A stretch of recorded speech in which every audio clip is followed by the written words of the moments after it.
What's going on, everybody? Jackson Fuller here, high school sports reporter for the Star News, and this is the Star News Varsity Weekly Rundown, where I'm going to do a little video every Sunday taking a look at the past week of high school sports and what's kind of coming up in the future and where you can expect some coverage from the Star News Online. This past week of high school sports was kind of a small one, with rainouts affecting the area on Tuesday and Friday, and those are the big days of high school sports, especially during the springtime.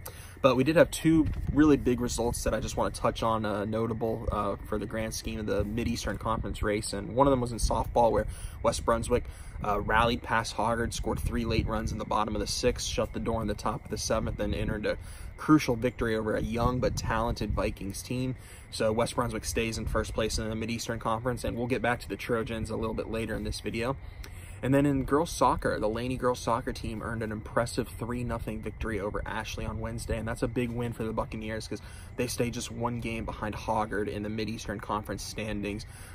Laney lost to Hoggard 5-0 earlier in this year, but they'll get a shot at redemption later on, and a win against Hoggard in that game, and you'll have a tie at the top of the Mid-Eastern Conference standings. We got a big week ahead. Let's start in softball. I mentioned West Brunswick, but Monday you got a huge Topsail-Laney softball game. Topsail's 6-1 in the Mid-Eastern Conference. Laney is 6-2. Those teams are their game was supposed to be Friday. It got rained out, pushed to Monday. I'll be there providing updates and coverage. Huge game between, the second and third place team in the Mid-Eastern Conference.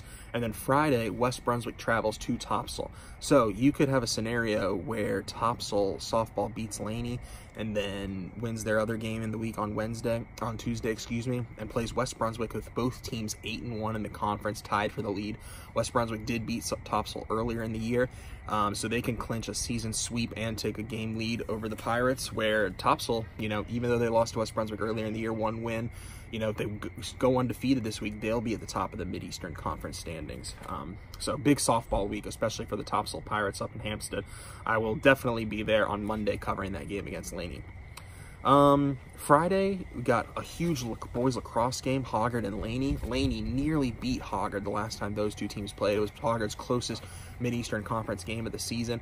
This time the game will be at Laney. Laney still with just 1 loss, and then MEC, Hoggard undefeated. So, the Vikings have dominated the Mid-Eastern Conference boys lacrosse landscape for years, and Laney could take a huge step towards, making some history if they were able to upset Hoggard on Friday night. I think that's where I'm going to be headed Friday night, to try and get a look at those two teams. And then real quickly, baseball. It's a huge week for South Brunswick. They've got 3 games. They host Ashley on Monday. They're at Hoggard on Tuesday, and then they host New Hanover Friday.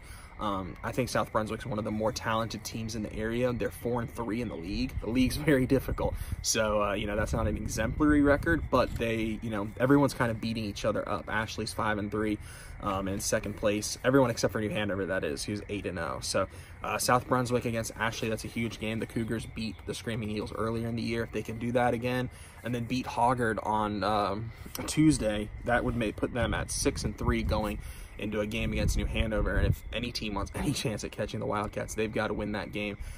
New Hanover can clinch the Mid-Eastern Conference either this week or next week. I need to go back and look at the numbers. I think it's next Tuesday. If they were to win 3 straight games, they would clinch the Mid-Eastern Conference. Don't quote me on that right now. I'm going to go back and do some research before we get to the rest of the week of high school baseball, but that would be a really, really early conference championship for the Wildcats. So not next week, because next week's spring break, but 3 wins in the Mid-Eastern Conference, I believe, and New Hanover will clinch the outright title. So that's all. Appreciate you guys watching. Expect the same thing next Sunday. I'm going to try and shorten it down. It was 5 minutes last Sunday. I'm touching the 4-minute mark right now, but we're going to get shorter and shorter, more concise. Hope to work on these throughout the rest of the year, and it'll be a nice weekly thing for you guys to kind of see my face, my beautiful back porch, and learn a little bit about what happened and what's coming up in high school sports. So at StarNewsVarsity on Twitter and Facebook. Appreciate you guys watching and following along, and hope everyone has a wonderful week, and hope everyone enjoyed Azalea Festival this weekend.